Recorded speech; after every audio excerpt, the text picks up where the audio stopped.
ছোট্ট আমার মেয়ে সঙ্গিনীদের ডাক শুনতে পেয়ে সিঁড়ি দিয়ে নিচের তলায় যাচ্ছিল সে নেমে, অন্ধকারে ভয়ে ভয়ে থেমে থেমে।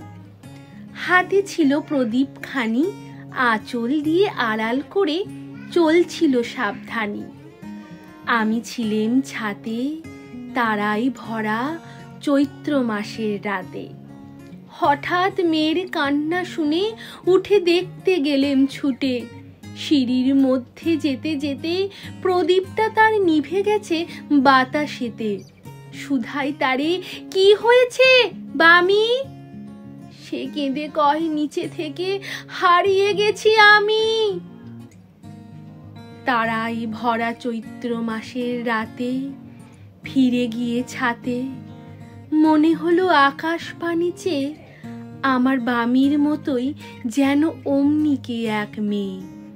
নীলাম্বরের আঁচল খানি ঘিরে দীপশিখাটি বাঁচিয়ে একা চলছে ধীরে ধীরে। নিত্য যদি আলো যদি হঠাৎ যেত থামি, আকাশ ভরে উঠত কেঁদে, হারিয়ে গেছি আমি।